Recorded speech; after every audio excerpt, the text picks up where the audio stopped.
ओम स्वस्ति प्रजाभ्यः परिपालयन्तां न्यायेन मार्गेण महिं महिषः गौब्राह्मणेभ्यः शुभमस्तु नित्यं लोकः समस्तः सुखिनो भवन्तु। त्वमादिदेवः पुरुषः पुराणस्त्वमस्य विश्वस्य परं निधानं वेत्तासि वेद्यं च परं च धाम त्वया ततं विश्वमनन्तरूपः वायुर्यमोऽग्निर्वरुणः शशाङ्कः प्रजापतिस्त्वं प्रपितामहश्च नमो नमस्तेऽस्तु सहस्रकृत्वा पुनश्च भूयोऽपि नमो नमस्ते। नमस्ते श्रीगुरुदेवाय सर्वसिद्धिप्रदायिने सर्वमङ्गलरूपाय सर्वानन्दविधायने प्रपन्नपारिजाताय स्तोत्रवेत्रैकपाणये ज्ञानमुद्राय कृष्णाय गीतामृतदुहे नमः।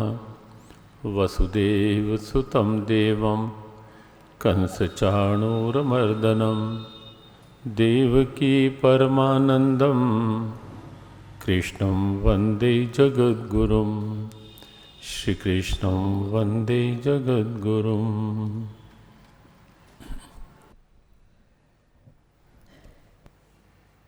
श्रीमद् भगवद गीता का पाठ भी अपने आप में अत्यंत मधुर और अत्यंत आनंदमय है, लेकिन ध्यान रखना होगा कि पाठ का आनंद भी तभी है जब ये पाठ भावपूर्वक किया जाए, अंदर के भाव को साथ जोड़ करके किया जाए, केवल औपचारिकता नहीं। जब भी हम पाठ करने के लिए बैठे, श्रीमद् भगवद गीता हाथ में हो, पूरे भाव से हाथ में लें, सर झुकाएं, हृदय से लगाएं, मन में भाव बढ़ाएं, जगाएं कि साक्षात मेरे गोविंद की श्री वाणी है, और धीरे धीरे भाव को बढ़ाएं कि केवल प्रभु की वाणी ही नहीं है, ये प्रभु का हृदय है। ये संकेत पूर्व में भी किया गया कि भगवद गीता के रूप में भगवान श्री कृष्ण ने अपने हृदय को ही गीता भावों के रूप में उड़ेला है हम सब के लिए। गीता में हृदयम पार्थ, भाव को उच्चता की ओर ले जाएं कि मेरे प्यारे प्रभु का हृदय है, अर्थात उनका अंतरंग भाव श्रीमद् भगवद गीता के रूप में है। और धीरे धीरे हो सके तो भाव को कुछ और बढ़ाएं कि श्रीमद् भगवद गीता प्रभु का साक्षात प्रगट वांग्मय अवतार है, प्रभु का शब्द अवतार है। श्रीमद् भगवद गीता गीता के रूप में स्वयं श्री भगवान ही मेरे हाथों में है। ये मेरा सौभाग्य है। बहुत बार श्रीमद् चैतन्य महाप्रभु के भाव से संबंधित एक प्रेरक प्रसंग वाणी पर आया, और सच में जब जब ऐसे प्रसंग वाणी पर आते हैं, ये केवल सुनाने के लिए नहीं होते, केवल दूसरों के लिए नहीं होते। सत्य तो ये है, वाणी का सौभाग्य जागता है इससे, वाणी पवित्र होती है। जब वाणी पर महापुरुषों की चर्चा आती है, और फिर प्रेम के साक्षात अवतार श्रीमद् चैतन्य महाप्रभु जैसी दिव्यताएं वाणी पर चर्चा के रूप में आ जाएं, तब तो कहना ही क्या। और इसलिए ये बात केवल सुनाने के लिए नहीं है, ये तो स्वांतः सुखाए स्वयं का आनंद है। देखा श्रीमन चैतन्य महाप्रभु ने एक बार एक वृद्ध, हाथ में गीता जी हैं, मुख ऊपर की ओर उठा हुआ है, भावातिरेक की स्थिति है,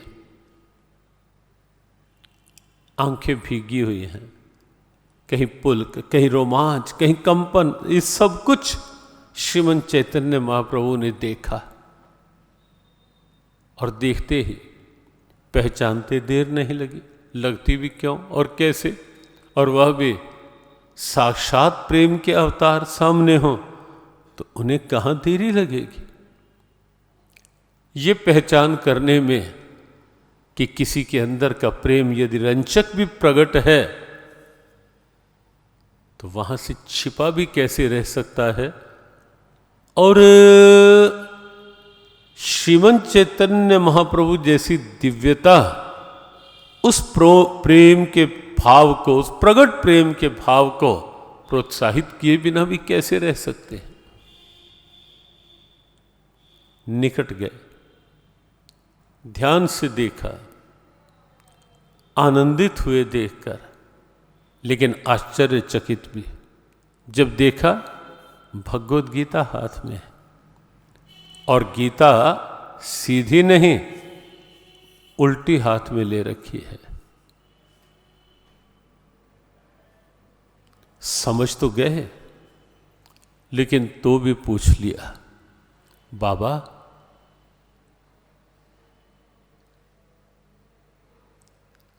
सुने कौन? कि वहां तो प्रेम में बिल्कुल निमग्न स्थिति थी, डूबी हुई स्थिति थी, और भक्ति का यथार्थ तत्व, क्योंकि नारद भक्ति सूत्र के अनुसार सा तवस्मिन परम प्रेम रूपा है, और प्रेम की दिव्यता ही यही है कि यहां तैरना नहीं, यहां तो डूबना होता है।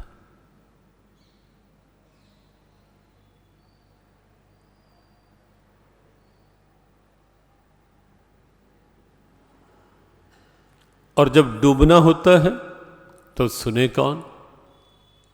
लेकिन महाप्रभु ने दूसरी बार, तीसरी बार बाबा पुकारा, जब आंख खुली, सामने देखा, साक्षात प्रेम प्रकट रूप में सामने है, श्रीमन चैतन्य महाप्रभु के रूप में। नमन किया, अपने सौभाग्य का आनंद लिया। महाप्रभु आप? कहा और बात तो बाद में, पहले ये बता, क्या कुछ पढ़ना नहीं आता? नहीं महाप्रभु, एक अक्षर भी नहीं। क्या यह भी नहीं पता कि भगवद गीता हाथ में सीधी लेनी है या उल्टी? कहा महाप्रभु, जब एक अक्षर भी नहीं पढ़ा हुआ मुझे क्या पता। अच्छा बाबा सच बता, जब स्थिति तेरी ये है तो तेरे भीतर प्रेम के मैं देख रहा था समग्र लक्षण बिल्कुल प्रकट, वो कैसे?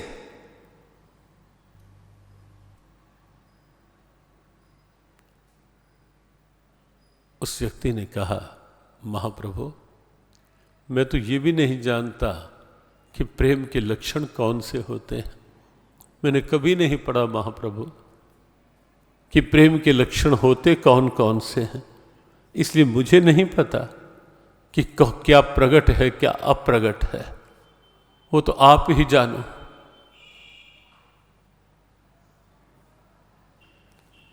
महाप्रभु का आश्चर्य मिश्रित हर्ष, जैसे अर्जुन ने कहा ना, अदृष्ट पूर्वम हृष्टोस्मि दृष्टवा भयेन च प्रव्यथितम मनो में, हर्षित हो मन भय से है कहां पता।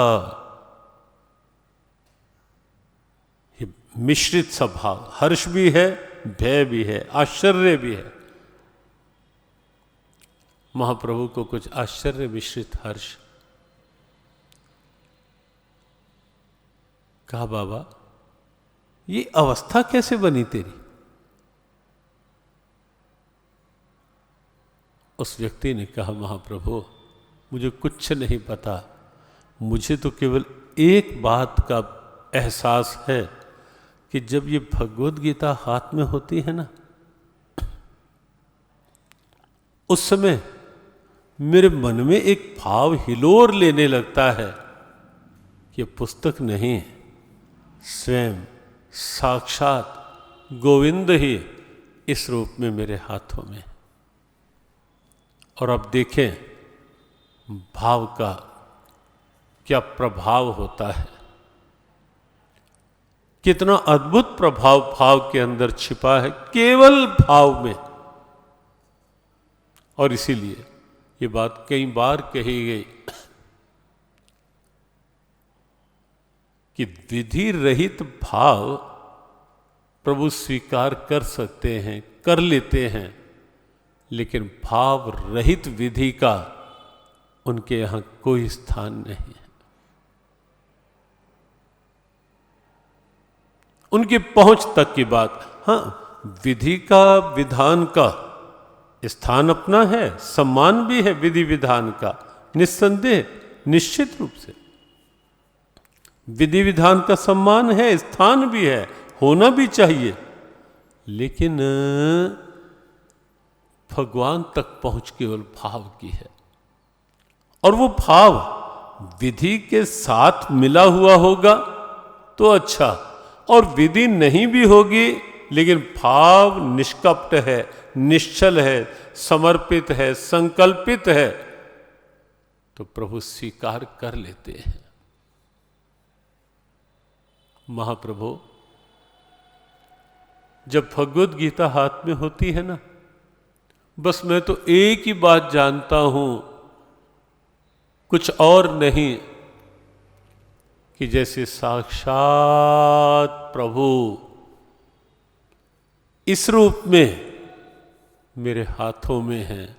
और जब ये भाव आता है तो एक रोमांच सा अनुभव होने लगता है कि प्रभु मेरे हाथों में है। ऐसा लगता है कि जैसे प्रभु का स्पर्श ही मुझे अंदर ही अंदर आप्लावित, आह्लादित, प्रफुल्लित, रोमांचित कर रहा है। और सच में यदि ऐसा भाव होता है ना, तो लगता है पंजाब में एक बड़े अच्छे संत हुए निर्मल स्वामी, वैसे वेदांत निष्ठ थे। हमारे गुरुदेव प्राय उनकी चर्चा कई बार करते, लेकिन वेदांत भी उनका कोरा नहीं है। और वास्तव में जब निराकार और साकार, निर्गुण निराकार और सगुण साकार उपासना की बात आई, तब ये बात स्पष्ट भी की गई कि भगवद गीता को कोरी उपासना कोई भी स्वीकार नहीं, वो भले ही निर्गुण निराकार हो या सगुण साकार हो। कोरी, मौखिक, वाचिक, शाब्दिक या केवल क्रियात्मक, भगवद गीता के अनुसार वो उपासना का अधूरा रूप है। और इसीलिए गीता ने बार बार श्रद्धा परयोपेतास ये शब्द कहे कि अंदर की परम श्रद्धा अर्थात समर्पित भाव जगाओ अपनी उपासना के साथ।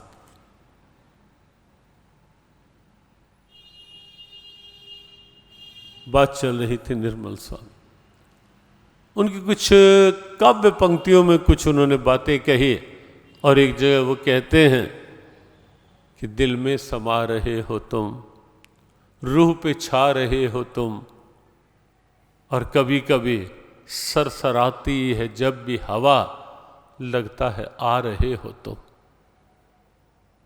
शहंशाह राम, स्वामी राम तीर्थ, उनकी भाव दिव्यताएं ऐसी थी कि कहीं अगर ठंडी हवा का स्पर्श भी लगा तो रोमांचित हो जाते थे कि जैसे प्रभु स्वयं मुझे छू रहे हैं, हवा के रूप में भी वही छू रहे हैं।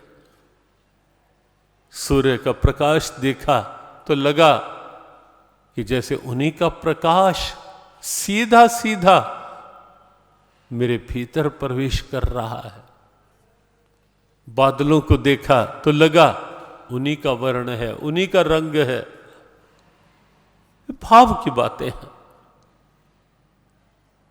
और उस व्यक्ति ने कहा, महाप्रभु बस गीता हाथ में होती है, उससे आगे और कुछ नहीं पता, कुछ भी नहीं, बस भाव में मग्न हो जाता हूं।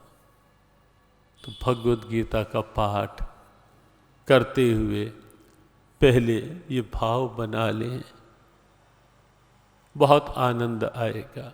वास्तव में एक एक शब्द आनंद देगा, एक एक पल, एक एक भाव, एक एक शब्द। साथ ही साथ उधार धर्म नहीं, बिल्कुल बिल्कुल नगद धर्म, साथ ही साथ आनंद। जब ऐसा भाव साथ जुड़ जाएगा तो जब भी पाठ करें, भगवद गीता हाथ में हो, भाव पूर्वक पाठ करें। ये नहीं उठाई जल्दी जल्दी किया और ऐसे रखे, नहीं। और कई बार हम देखते हैं थोड़ा कष्ट भी होता है, कुछ लोग पाठ करते हुए नीचे ज़मीन पर ऐसे गीता जी खोल के रख देंगे और ऐसे बैठेंगे नीचे आंख झुका कर पाठ करने के लिए। नहीं, उचित आसन, नहीं तो अपने हाथों की अंजलि पर विराजो ना। नीचे जमीन पर रखकर पाठ करने का क्या मतलब?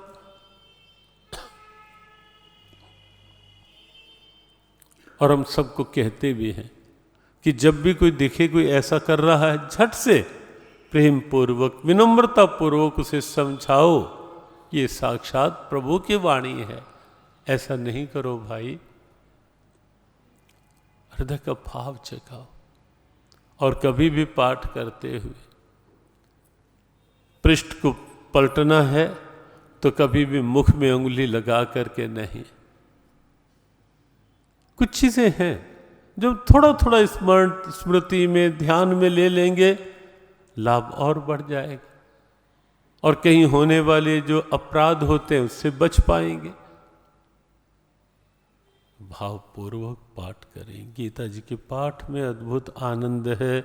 और साथ ही साथ ये भाव भी बना लें कि जब पाठ में इतना आनंद है तो भगवान की इस दिव्य वाणी को जब थोड़ा थोड़ा समझना प्रारंभ कर देंगे तो कितना आनंद होगा। और इसीलिए कार्तिक मास में जहाँ 12वें अध्याय के पाठ का एक व्यापक आह्वान किया गया कि दिन में अधिक से अधिक बार भक्ति योग इस 12 अध्याय को पाठ में लो, जितनी बार हो सके, जब समय मिले फिर प्रारंभ कर दो। कोई बंधन नहीं, कोई नियम नहीं। सोते करो, जगते करो, उठते करो, कहीं यात्रा में हो, मार्ग में पाठ करते करते चलते जाओ, गाड़ी में बैठे हैं पाठ करना प्रारंभ कर दो। जितनी बार करो अच्छा है, अधिक से अधिक करो। और साथ ही साथ इसीलिए यह निश्चय हुआ कि इस समय भगवद गीता के 12वें अध्याय पर ही कुछ चर्चा, कुछ चिंतन करके कुछ मन के भावों को इस भाव के साथ जोड़ने का सौभाग्य मिल जाए और चर्चा करके ये वाणी धन्य हो पाए, ये वाणी सार्थक हो पाए, वाणी पवित्र हो पाए। और इसलिए कोई वो नहीं कि हम चर्चा कर रहे हैं। सत्य तो ये है कि प्रभु की कृपा है जो उन्होंने वाणी को सार्थक, सफल, पवित्र करने का ये सौभाग्य प्रदान किया। चर्चा चल रही थी भगवद गीता के 12 अध्याय के। कल 7वें श्लोक की हमने चर्चा की थी और भगवान का बहुत प्रेरक, बहुत प्यारा आश्वासन हम सबने उस का लाभ लिया। तेषाम अहम समुद्धरता मृत्यु संसार सागरात भवामी नचिरात पार्थ मई आवेशित चेतसा। जो अपने चित्त को मेरे में लगा देते हैं, संपूर्ण क्रियाओं को मुझ में समर्पित कर देते हैं, मेरे प्राण होकर संसार में रहते हैं, व्यवहार करते हैं, आगे का दायित्व तो मैं अपने ऊपर ले लेता हूं पार्थ। मैं उन्हें संसार सागर से स्वयं उबार लेता हूं, डूबने नहीं देता मैं उन्हें। भला बुरा जो कुछ भी हूं आपका हूं सरकार। यह है भक्ति मार्ग की सहजता, सरलता कि यहां भला बुरा जो कुछ भी हूं आपका हूं सरकार। हाथ पकड़ लो नाथ मेरा, डूब न जाऊं मझधार। हाथ पकड़ लो नाथ मेरा।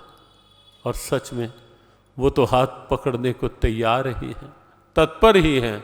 बस हम अपना हाथ समर्पण के भाव से उठाएं तो सही, हम उन पर छोड़ें तो सही। वो भार उठाने को भी तैयार है, वो हाथ पकड़ने को भी तैयार हैं। बस पकड़वाने की भावना हमारी बने। और गीता जी का आगे का जो प्रसंग है, 4 श्लोक 12वें अध्याय के बिल्कुल अलग से भाव के। यद्यपि मूल भाव वही है, आप देखेंगे वही स्थिति है। जो भी इन 4 श्लोकों में होगा वो पूरी गीता जी में अन्यत्र भी कहीं ना कहीं ये मिलता है। चर्चा भी हुई होगी, होती है।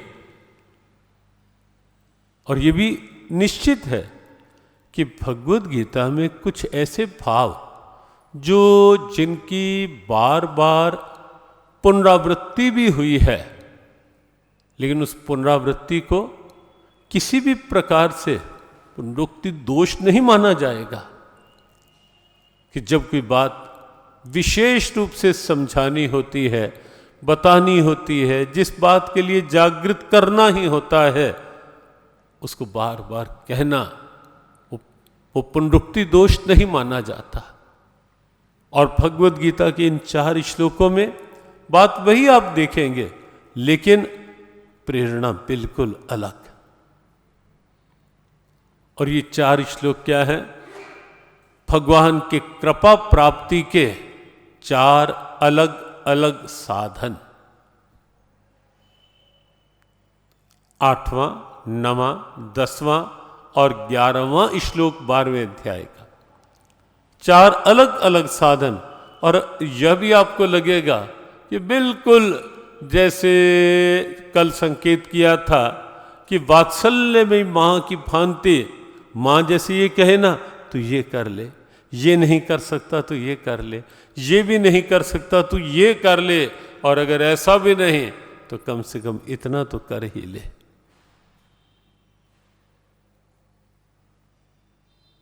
यह हमारे गुरुदेव इसको इस रूप में प्राय प्रेरित किया करते थे कि जैसे माँ ये कहती है, कोई ये कहे कि नहीं परांठा नहीं, या डॉक्टर ने मना किया हुआ है कि परांठा नहीं अब खाना, परांठा नहीं खाना, तो माँ कहे चल नहीं ऐसा नहीं, कुछ तो खा। परांठा नहीं खा सकता तो कुछ खिचड़ी खा ले, वो भी नहीं खा सकता तो केवल दूध ले ले, वो भी नहीं तो ये थोड़ा फल तो खा ही ले बस।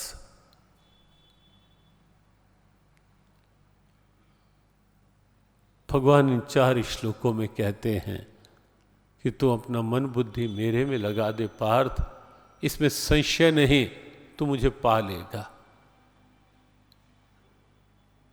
मेरे में ही एक रूपता को प्राप्त कर लेगा, मुझ में प्रवेश कर लेगा। ये नहीं कर सकता तो ऐसा कर, अभ्यास योग के द्वारा मेरी प्राप्ति कर ले। हम एक एक श्लोक को लेंगे, लेकिन एक सांकेतिक रूप में हम समझ लें, अभ्यास रूपी योग का आश्रय ले ले।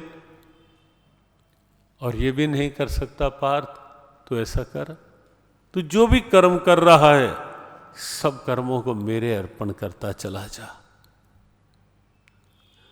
और अगर ये भी नहीं तेरे वश का पार्थ, तो बस इतना सा काम कर, कर्म करता रहे, लेकिन फल की इच्छा करनी छोड़ दे।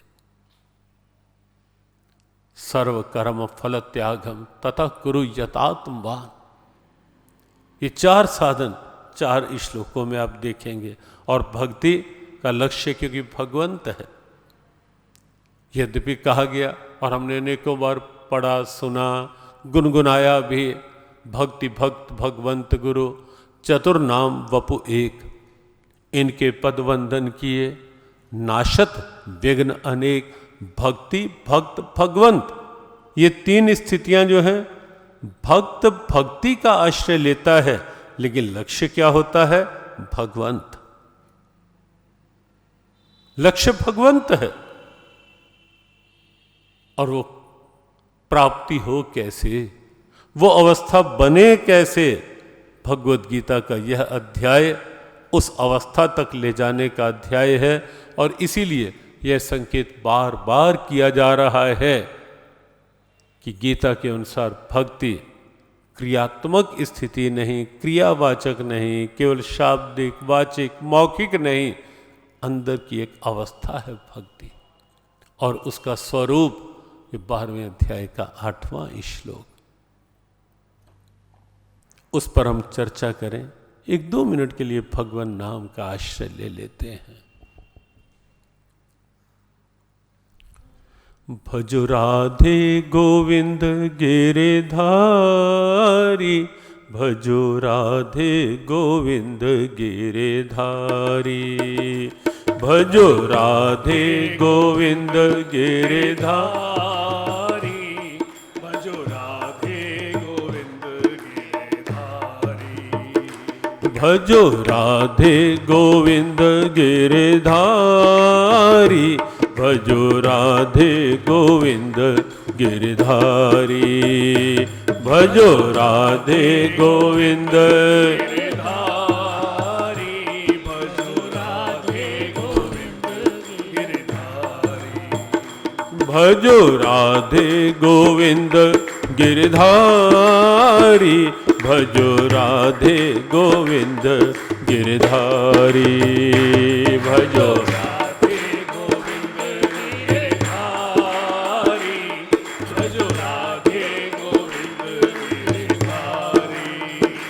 भजो राधे गोविंद, भजो राधे गोविंद, राधे गोविंद, भजो राधे गोविंद, भजो राधे गोविंद, भजो राधे गोविंद, राधे गोविंद, भजो राधे गोविंद, भजो राधे गोविंद, भजो राधे गोविंद, भजो राधे भजो राधे गोविंद, भजो राधे गोविंद, भजो राधे गोविंद, भजो राधे गोविंद, ओ भजो राधे गोविंद, भजो राधे गोविंद, भजो राधे गोविंद, भजो राधे गोविंद, भजो राधे गोविंद गिरिधारी, भजो राधे गोविंद गिरिधारी, भजो राधे गोविंद गिरिधारी, भजो राधे गोविंद गिरिधारी, भजो राधे गोविंद गिरिधारी, भजो राधे गोविंद गिरिधारी,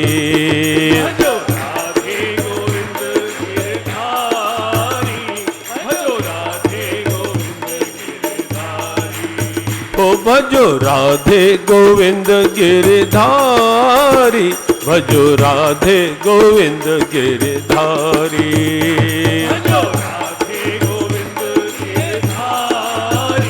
भजो राधे गोविंद गिरिधारी, ओ भजो राधे गोविंद गिरिधारी, भजो राधे गोविंद गिरिधारी, भजो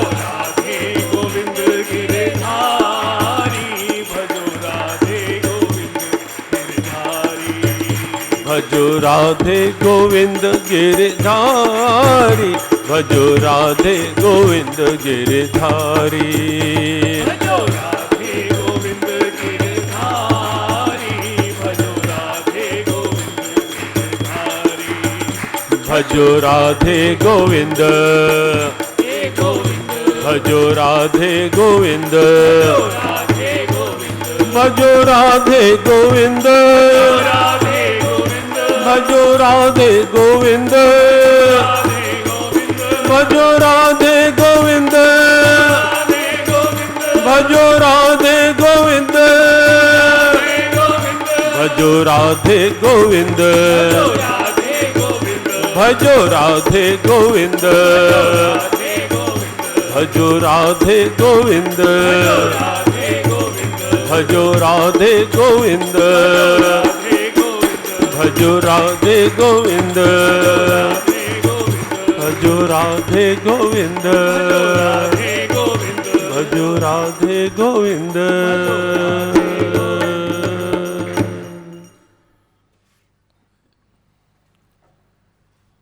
भजो राधे गोविंद गिरधारी,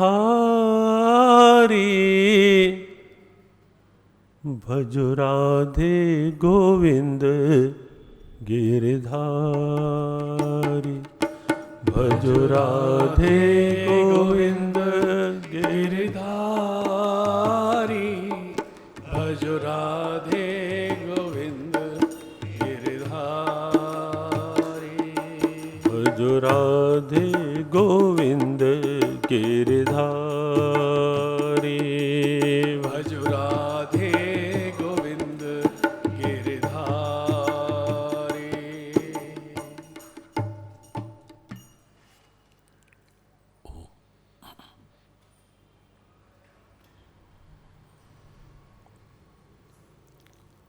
बारहवें अध्याय का 8वां श्लोक। श्री भगवान का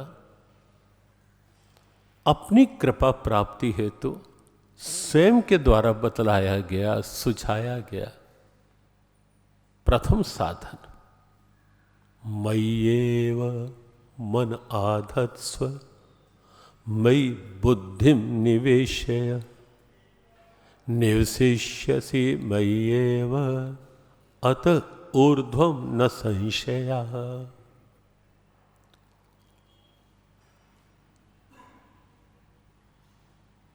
तू अपने मन को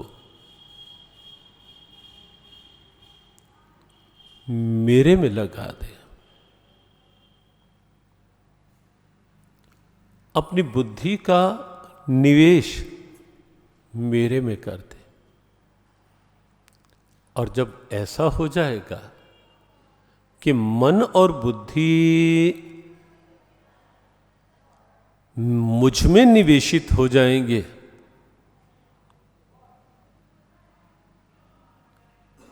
तो तू मेरे में प्रवेश कर लेगा पार्थ, इसमें तनिक भी संशय ना मान। श्रीमद् भगवद गीता में कई बार ये इस ढंग का शब्द आया, असंशयम न संशयः। यद्यपि लगता नहीं कि स्वयं श्री भगवान को ऐसा कहने की आवश्यकता हो, उनकी वाणी से निकल गया तो गारंटीड है कि वो कह रहे हैं, तो कोई बात मिथ्या भाषण के रूप में तो कह सकते ही नहीं, कहेंगे ही नहीं, संभव ही नहीं। या कोई बात ऐसी वो कहें कि जो ना हो सकने वाली हो, ये हो ही नहीं सकता। लेकिन इस ढंग का शब्द कहना, तस्मात् सर्वेषु कालेषु मामनुस्मर युध्य च मयि अर्पित मनोबुद्धिर मामेवैश्यत्य संशयम, मामेवैश्यत्य संशयम। संशय न कर पार्थ, मन बुद्धि अर्पण कर, मुझे पालेगा, इसमें संशय नहीं है। और यहां तो इससे पूर्व के श्लोक में भी श्री भगवान ने ऐसा संकेत किया, अंत काले च मामेव स्मरण मुक्त्वा कलेवरम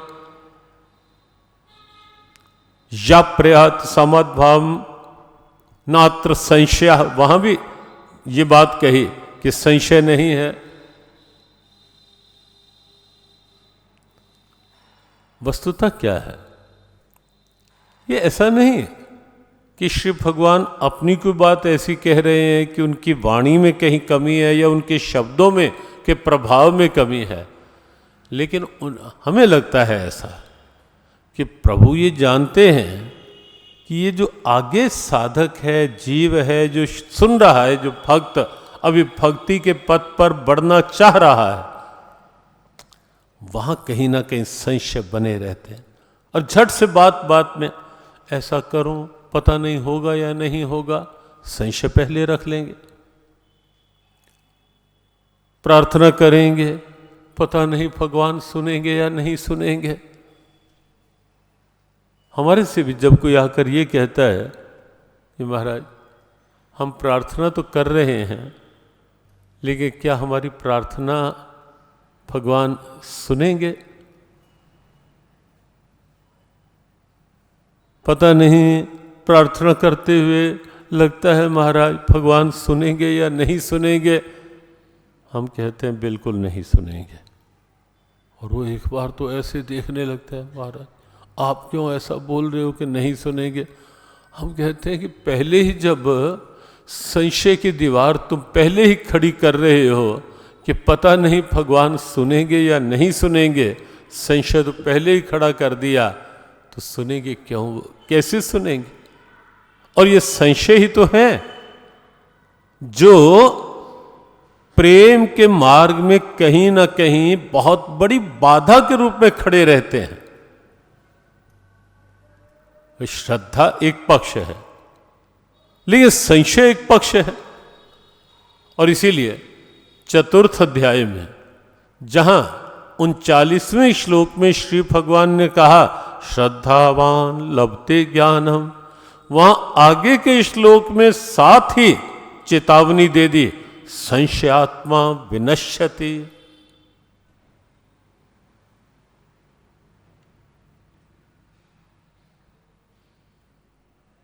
अर्जुन, जो श्रद्धालु है वो मेरी प्राप्ति कर लेगा, लेकिन संशयात्मा विनश्यति, जिसके अंदर संशय, संशयात्मा का अर्थ यहां जिसके स्वभाव में संशय ही संशय भरे रहते हैं।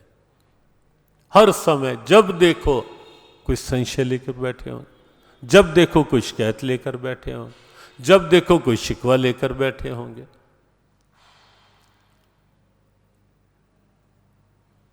और उसकी वो स्थिति क्या होती है? और हमारे गुरुदेव इसीलिए कई बार कहा करते थे कि मंजिल पे जिन्हें जाना है वो शिकवा नहीं करते, और शिकवों में जो उलझे हैं वो पहुंचा नहीं करते। मंजिल पे जिन्हें जाना है वो शिकवा नहीं करते, और शिकवों में जो उलझे हैं वो पहुंचा नहीं करते। लेकिन हमारी नियति बन जाती है ऐसी, पता नहीं इस मार्ग में लग तो गए, अब आगे क्या होगा, आ तो गए, पता नहीं अब आगे क्या होगा, वृंदावन में रहना तो शुरू कर दिया, पता नहीं अब क्या होगा। प्रश्न मन के अंदर, सत्संग सुन तो रहे हैं, पता नहीं क्या स्थिति होगी, अभी तक तो कुछ हुआ नहीं, अब आगे भी पता होना है, तो संशय कहीं ना कहीं। और भगवान अपनी बात कहते हुए जब ये कहते हैं निशिष्यसि मय्येव अत ऊर्ध्वम न संशयः, संशय न कर पार, वो हमारी जो संशयालु वृत्ति है उसको समाप्त करके भीतर के भाव को जगाना चाहते हैं गोविंद। ये गीता है। और देखो वात्सल्य में मां होती है ना, जो बार बार कहा जाता है कि भगवद गीता वात्सल्य में मां की तरह है। और वात्सल्य में मां क्या करती है? यही तो करती है ना कि कोई कमी है भी, पहले उस कमी को क्रोध करके निकालने का प्रयास।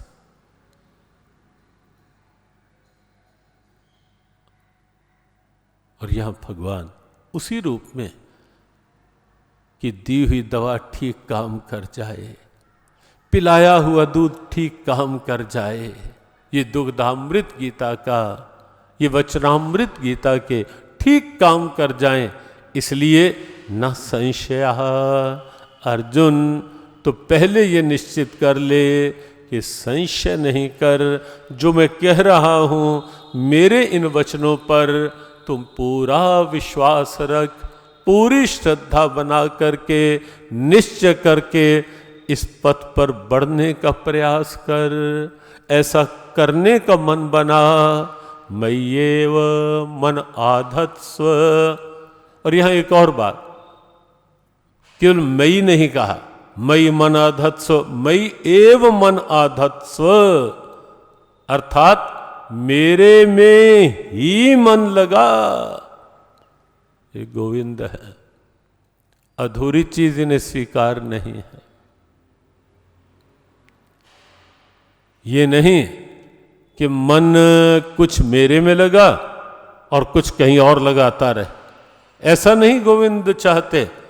वो कहते हैं ठीक है, तुझे छूट दे रखी है, इस शरीर को तू लगा जहां जहां लगाना है, जिस व्यवहार में जो जो प्रारब्ध के अनुसार, जो जो जहां जहां जैसे जैसे तेरे व्यवहार हैं वो तू कर। लेकिन मैं तो मन की ही बात कर रहा हूं ना। इस मन को इधर उधर न बांट, तो धन बांट, तो तन के व्यवहार बांट, जिस जिस के अनुसार जैसे जैसे हैं, तन के व्यवहार बांट, धन बांट, लेकिन मन को नहीं बांट पार्थ। मन तो केवल मेरे लिए है, इसे केवल मेरे लिए रख। मन तुझ में लगे तेरा नाम जपे, मन तुझ में लगे तेरा नाम जपे, वो मन तुझ में लगे तेरा नाम जपे, मन तुझ में लगे तेरा नाम जपे, मन तुझ में लगे तेरा नाम जपे, मन तुझ में लगे तेरा नाम जपे, मन तुझ में लगे तेरा नाम जपे, मन तुझ में लगे तेरा नाम जपे, ओ मन तुझ में लगे तेरा नाम जपे, मन तुझ में लगे तेरा नाम जपे, मन तुझ में लगे तेरा नाम जपे, मन ओ मन तुझ में लगे तेरा नाम जपे, मन तुझ में लगे तेरा नाम जपे, मन तुझ में लगे तेरा नाम जपे, मन तुझ में लगे तेरा नाम जपे, मन तुझ में लगे तेरा नाम जपे, तुझ में लगे तेरा नाम जपे, मन अपना अर्जुन तू मुझ में लगा, बुद्धि में निश्चय भी मेरा बना, मन अपना अर्जुन तू मुझ में लगा, बुद्धि में निश्चय भी मेरा बना, तब इसमें संशय तनिक भी नहीं, तब इसमें संशय तनिक भी नहीं, हो, तब इसमें संशय तनिक भी नहीं, तब इसमें संशय तनिक भी नहीं, मुझ में ही मिल जाएगा तू तभी, मुझ में ही मिल जाएगा तू तभी, मन तुझ में लगे तेरा नाम जपे, मन तुझ में लगे तेरा नाम जपे, मन तुझ में लगे तेरा नाम जपे, मन तुझ में लगे तेरा नाम जपे, मन तुझ में लगे तेरा नाम जपे, मन तुझ में लगे नाम जपे, तेरा नाम जपे, तुझ में लगे तेरा नाम जपे, तुझ में लगे मन तुझ में लगे तेरा नाम जपे, मन तुझ में लगे। नाम जपे, मय्येव मन आधत्स्व, मन मेरे में ही लगा और मयि बुद्धिम निवेश्या। देखो ये संभव तभी होगा जब पहले बुद्धि का निवेश प्रभु में हो जाएगा। अब 1 मिनट में समझ लेते हैं कि बुद्धि और मन है क्या। लगाने की बात तो बाद में आएगी ना, जब पता ही नहीं कि बुद्धि है क्या। और ऐसा तो कुछ है नहीं कि बुद्धि या मन कोई ठोस अंग है जो प्रभु को समर्पित कर दें, या कोई वस्तु है ठोस। ये कोई माला तो है नहीं कि उठाई और प्रभु के चरणों में, या कोई अंग होते तो ऐसा भी नहीं कि रावण के सर की तरह काट काट के चढ़ा रहे, कि बुद्धि को अंदर से निकालें, पकड़े मन को निकालें और जैसे भी हो लो प्रभु संभालो, आपने कहा एक मेरे में ही। ऐसा कुछ नहीं। न बुद्धि कोई अंग है, न मन कोई अंग है। बुद्धि केवल निर्णयात्मिका शक्ति है जीवन में, डिसीजन मेकिंग पावर बुद्धि, और मन विचारात्मक शक्ति है, विचार करने वाला।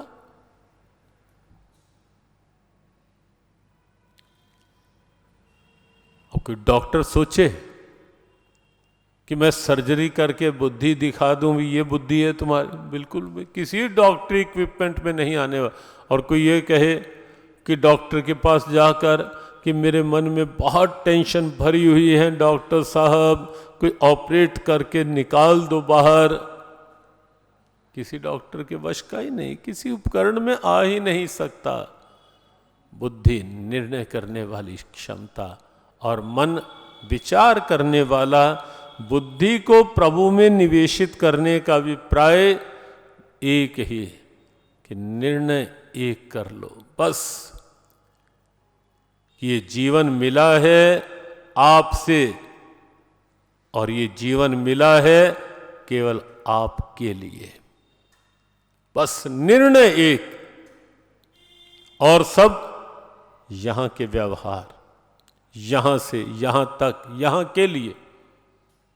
लेकिन अंदर निर्णय, जैसे व्रज की गोपियां, निर्णय एक ही था, कृष्ण कब मिले, कृष्ण कहाँ मिले, कृष्ण कैसे मिले। निर्णय एक था और इसीलिए विचारों में मन के कोई दूसरा आ ही नहीं सकता था। और व्यवहार भी कृष्ण भाव से भावित अपने आप होते चले गए। तो आज अभी इतना ही निश्चित कर लें कि बुद्धि का निर्णय, बुद्धि के निर्णय में बस केवल यही कि मेरे जीवन का निश्चय और निर्णय तो केवल आप हो गोविंद, केवल आप। आगे की बात कल करेंगे कि निर्णय क्या है, कैसे हो, और निर्णय के अनुसार मन कैसे उनमें अपने आप लग जाए और केवल उनमें लग जाए, उसकी बात हम कल करेंगे। अभी आज इतना ही स्वीकार करके विचार कर लें कि ये श्लोक कितना महत्वपूर्ण है। संशय बिल्कुल नहीं, श्रद्धा भाव बनाओ, बढ़ाओ और ये निश्चित समझ लो कि भगवान भाव की उपासना से ही भगवान की कृपा प्राप्ति संभव हो सकती है। सभी सुखी हों सभी निरोगी, सुखी हो सभी निरोगी, सब पर बरसे कृष्ण कृपा, सब पर बरसे कृष्ण कृपा, मंगलमय हो सबका जीवन, मंगलमय हो सबका जीवन, घर घर बरसे कृष्ण कृपा, घर घर बरसे कृष्ण कृपा, सब पर बरसे कृष्ण कृपा। सब पर बरसे कृष्ण कृपा। मेरे नाथ मेरे नाथ, मैं आपको भूलूं नहीं, मैं आपको भूलूं नहीं, मेरे नाथ मेरे नाथ, मैं आपसे दूर ना रहूं, मैं आपसे दूर न रहूं, आप मुझसे दूर ना रहें। आप मुझसे दूर न रहें, मेरे नाथ मेरे नाथ, आप अपनी कृपा आप अपनी कृपा सदा सब पर बनाए रखें। सदा सब पर बनाए रखें। जय श्री कृष्ण, जय श्री कृष्ण, जय श्री राधे, जय श्री राधे, जय भगवद गीते, जय भगवत गीते, जय गौ माता, जय गौ माता, जय गुरुदेव। जय गुरुदेव।